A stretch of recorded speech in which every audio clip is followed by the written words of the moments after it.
Grief counselling शोक परामर्श क्या है और इसे कैसे करना है, हम इस वीडियो में इस पर बात करेंगे। हेलो, मैं हूं आलोक बेंजामिन और मैं एक मनोवैज्ञानिक परामर्श करता हूं। शोक विलाप एक बहुत ही स्ट्रॉन्ग इमोशन है, एक स्वाभाविक भावना है जो कि प्रियजन की मौत होने पर आती है।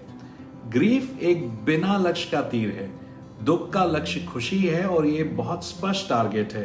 तनाव का रिलैक्स, गुस्से का टारगेट कामनेस यानी कि शांत होना है।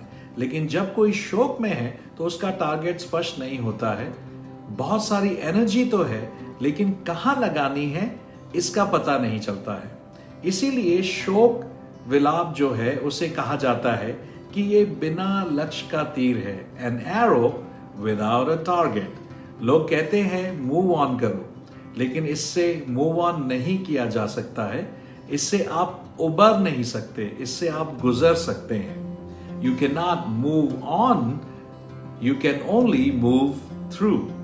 शोक से गुजरने में कम से कम 6 महीने का समय लग सकता है। विलाप परामर्श, ग्रीफ काउंसलिंग हम कैसे करें? पहला, सुनना स्मृतियों और अनुभूतियों को। उनको उनके मृत प्रियजन के बारे में बात करने दें। उन्हें अच्छा लगेगा उनके बारे में बात करने में, क्योंकि वे चाहते हैं उनके बारे में बात करना। उनकी क्या स्मृतियां हैं, क्या अच्छा है, क्या कमियां रहीं, किस प्रकार के व्यक्ति थे। अपने क्लाइंट को उनके मृत प्रियजन के बारे में बात करने देना अपने आप में थेरेपी का काम करता है। बात करते समय उनकी फीलिंग को भी ध्यान से आप सुनिए। दूसरा, शोक और ट्रॉमा में भेद करें।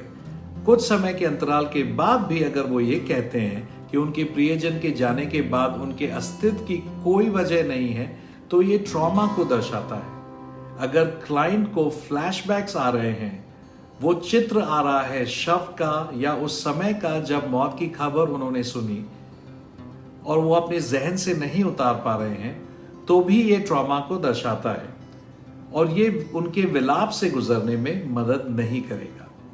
इस स्थिति में उनको बताएं कि जो शव आपने देखा वो आपके प्रियजन नहीं है, वो सिर्फ उसमें निवासी थे। तीसरा, अनुभूति का सामान्यकरण। उन्हें बताना कि विलाप एक सामान्य बात है और वो पागल नहीं हो रहे हैं।